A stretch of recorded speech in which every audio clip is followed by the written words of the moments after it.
వారి సమాధానానికి ధన్యవాదాలు. ఇంకా సమాధానం చెప్పలే వారు. ఇంకా చెప్తే నేను కూడా తెలంగాణ ఉద్యమంలో 1/12/2009లో కిష్టయ్య అనే కానిస్టేబుల్ టవరెక్కి తెలంగాణ రావాలని తన సర్వీస్ రివాల్వర్తో కాల్చుకొని చనిపోయిండు. కిష్టయ్యకి నేను జోహార్లు అర్పిస్తా ఉన్నాను.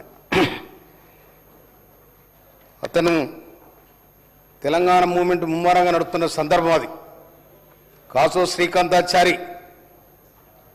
నవంబర్ 29 తారీఖు నాడు పెట్రోల్ పోసుకొని ఎల్బీ నగర్ చౌరస్తలో అయితే అది బేస్ చేసుకొని తెలంగాణ రావాలని కిష్టయ్య నిజామాబాద్ జిల్లా మాచారెడ్డి పోలీస్ స్టేషన్లో ఆయన రివాల్వర్తో కాల్చుకున్నాడు. వారికి జోహార్లు అర్పిస్తా ఉన్నాను నేను. అదేవిధంగా దాదాపు మన రాష్ట్రంలో కానిస్టేబుల్ 80,000 మంది అని అంచనా ఉన్నది. దాని ప్రకారం వాళ్ళు మా దృష్టి తీసుకొచ్చింది 35 ఏళ్ళైనా కూడా మాకు ప్రమోషన్ రావట్లేదని వాళ్ళు అంటా ఉన్నారు. ఆ ప్రభుత్వం ఉన్నా ఏ ప్రభుత్వం ఉన్నా కనుక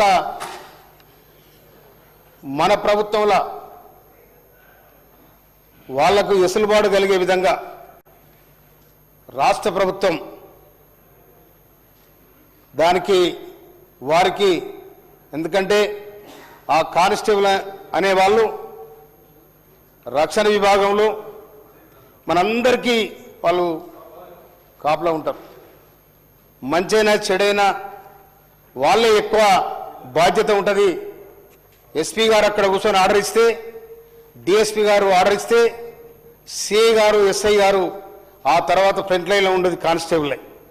కనుక ఆ కానిస్టేబుల్కి సంబంధించిన ప్రమోషన్స్ కానీ వాళ్ళకు రావాల్సిన టీఏ అలవెన్స్ కానీ ఇస్తే వాళ్ళు కూడా ఎండనక వాననక కష్టం చేస్తారు. కాబట్టి ఆ కింది స్థాయిలో కనుక ప్రభుత్వం కూడా మంచి హృదయంతో ఆలోచించి వాళ్లకు రావాల్సిన అలవెన్స్ కానీ ప్రమోషన్స్ కానీ తొందరగా ఇవ్వాలని చెప్పి నేను ప్రభుత్వానికి విజ్ఞప్తి చేస్తా ఉన్నా.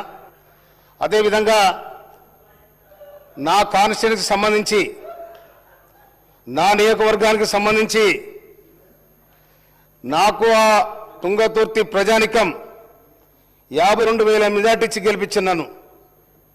దానికి కారణం మా దగ్గర 2 ఏర్లు పోతాయి. ఒకటి మూసి, ఒకటి బిక్కేరు. ఆ బిక్కేరులో ఇసుక తీయడానికి నిన్న యాదాద్రి భువనగిరి కలెక్టర్ సర్వే తీసుకురమ్మని చెప్పి వాళ్ళ ఏడీని వాళ్ళని పంపించినట.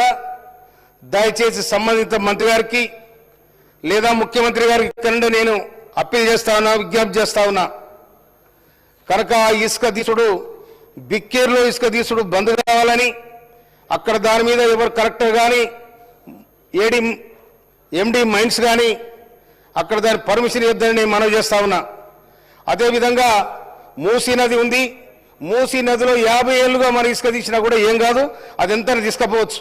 కనుక దయచేసి ముఖ్యమంత్రి గారికి నేను విజ్ఞప్తి చేస్తా ఉన్నా, ఆ బిక్కెట్లో ఇసుక తీయడానికి పర్మిషన్ ఇవ్వద్దని చెప్పి మనవి చేస్తూ, ఈ కానిస్టేబుల్ను పోలీస్ కానిస్టేబుల్స్ ఎవరైతే ఉన్నారో వారికి ఉన్న సమస్యలన్నీ కూడా క్షుణ్ణంగా పరిశీలించి సంబంధిత డిపార్ట్మెంటు వాళ్ళకు సాయం చేసే విధంగా ఉండాలని చెప్పి నేను విజ్ఞప్తి చేస్తా ఉన్నా. Thank you.